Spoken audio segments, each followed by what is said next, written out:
നിൽക്കുന്നവരൊക്കെ കയറി അകത്തിരിക്കാൻ പറ്റുമെങ്കിൽ ഇരിക്ക്. ഇനി ഒരു അവസരം കിട്ടണമെന്നില്ല. ഇതുപോലെ ഒരുമിച്ച് കൂടാൻ ഇനിയിപ്പോൾ ജയിലിലാണോ എവിടെയാണെന്നറിയില്ല. എവിടെയാണെങ്കിലും അള്ളാഹു നമുക്ക് സുഖവാസം നൽകി അനുഗ്രഹിക്കുമാറാകട്ടെ. അപ്പൊ ഇൻഷാ അല്ലാഹ് ഇരിക്കല്ലേ ചങ്ങായിമാരെ, നിങ്ങൾക്ക് എന്തൊരു സന്തോഷമില്ലാത്ത ഇരിക്കല്ലേ. അൽഹംദുലില്ലാ, അള്ളാഹു നമ്മുടെ ഈ സദസ്സ് പരിപൂർണമായി സ്വീകരിക്കുമാറാകട്ടെ. എന്റെ പ്രിയമുള്ള സഹോദരങ്ങളെ, മഹാനായ നബിയുനാ റസൂലുള്ളാഹി സല്ലല്ലാഹു അലൈഹി വസല്ലമ തങ്ങൾ ചങ്ങായിമാരെന്തിനപ്പ നിക്കണേ? ആ നീളോ എന്നെക്കാലും നീളമുള്ള കാക്കായ നിങ്ങളെങ്കിൽ വാ, എല്ലാരും കയറിയിരിക്കണോ? മഹാനായ പ്രവാചകൻ സല്ലല്ലാഹു അലൈഹി വസല്ലമ തങ്ങൾ അവിടെ നിന്ന് പരലോകത്തെക്കുറിച്ച്, മരണത്തിന് ശേഷമുള്ള ജീവിതത്തെക്കുറിച്ച് പരിചയപ്പെടുത്തുന്നു. അപ്പൊ ഇവിടെ നിന്ന് പ്രവാചകൻ പറയുന്നുണ്ട്, ഇസ്രാഫീൽ എന്ന് പറയുന്ന മലക്ക് സൂറെന്ന് പറയുന്ന കാഹളത്തിൽ ആദ്യമായിട്ട് ഊതുമ്പോഴാണ് ആകാശത്ത് നിന്ന് ഭൂമിയിലേക്ക് സൂര്യനും ചന്ദ്രനും നക്ഷത്രവും എല്ലാം ഇങ്ങനെ നമ്മുടെ തലയിലേക്ക് വീഴുകയാണ്. എന്റെ പ്രിയപ്പെട്ടവരെ, ആകാശത്ത് നിന്നും മഴത്തുള്ളികൾ പെയ്യുന്നത് പോലെ അവിടുന്ന് ആകാശത്ത് നിന്ന് തീമഴകൾ ഭൂമിയിലേക്ക് പെയ്തിറങ്ങുന്നു. ഈ ഭൂമിയിലുള്ള സർവ്വചരാചരങ്ങളും തകർന്നു തരിപ്പണമാകുന്നു. അല്ലാഹുവല്ലാതെ ഈ പ്രപഞ്ചത്തിലുള്ള സർവ്വചരാചരങ്ങളും നശിക്കുകയാണ് ശവപ്പറമ്പ് പോലെ. അല്ലാഹുവേ, അധികാരമുള്ളവനും പണമുള്ളവനും പണമില്ലാത്തവനും കൊട്ടാരത്തിൽ കഴിയുന്നവനും കുടിലിൽ കിടക്കുന്നവനും ആൾബലമുള്ളവനും സർവരും അല്ലാഹുവേ മണ്ണിനടിയിലേക്ക് പെട്ടുപോകുകയാണ്.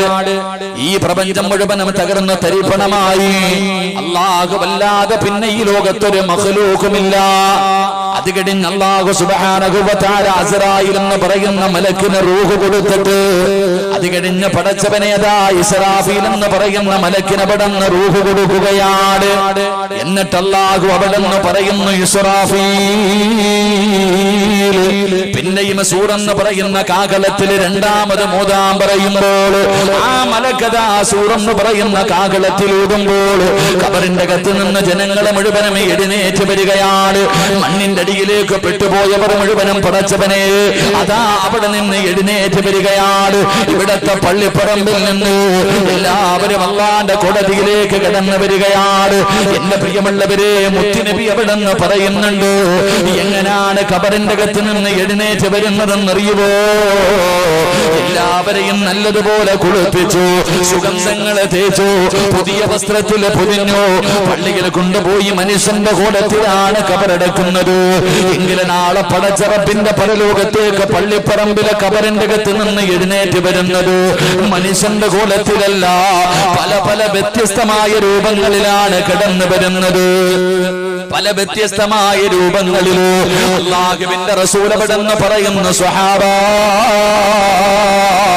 പട്ടിയുടെ കോലത്തില്, പന്നിയുടെ കോലത്തില്, കഴുതയുടെ രൂപത്തില്, പേപ്പട്ടിയെ പോലെ വരുന്നവർ, നടന്നു വരുന്നവർ, എടഞ്ഞു വരുന്നവർ, മുഖത്തു മാംസമില്ലാത്തവർ, കുഷ്ഠരോഗികളെ പോലെ വരുന്നവർ, ഉഹുദ് മലയോളം വലിപ്പമുള്ള വയറ് വലിച്ചു കൊണ്ടുവരുന്നവർ, പിന്താനങ്ങളിൽ കൊടികുത്തി വെച്ചിട്ട് വരുന്നവർ, ഇതുപോലെ 41 വിഭാഗത്തിലെ ജനങ്ങളെ ഖബറിന്റെ അകത്ത് നിന്ന് എഴുന്നേറ്റ് വരികയാ. എല്ലാവരും നഗ്നരാണ്. പ്രസവിച്ചിട്ടതുപോലെ ആണും പെണ്ണും വസ്ത്രം ധരിച്ചിട്ടില്ല, ഒരാൾക്കും വസ്ത്രമില്ല. എല്ലാവരും പേടിച്ച് വിറച്ചുകൊണ്ട് തലതാറ്റി പിടിച്ചുകൊണ്ട് അല്ലാഹുവിന്റെ കോടതിയിലേക്ക് ജനങ്ങളെ മുഴുവനും കിടന്നു വരികയാണ്. എന്റെ പ്രിയമുള്ളവരെ, ചെമ്പിന്റെ തറയാണല്ലോ, ചെമ്പിന്റെ തറയിലാണ് ജനങ്ങളെ മുഴുവനും നിൽക്കുന്നത്.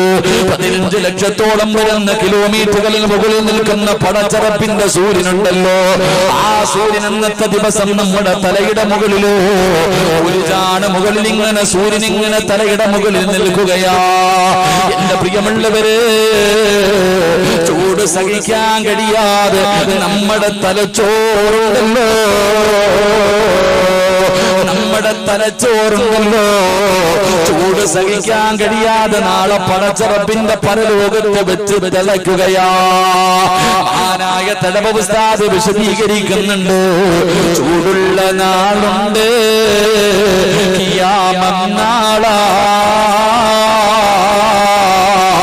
ചുരുക്കി പറഞ്ഞാൽ എന്തു ഹാലാ ചൂളാ, വണ്ടോശ വണ്ടിയോ മായി വരുന്നേ കാളാ, ക്ഷീണത്തിന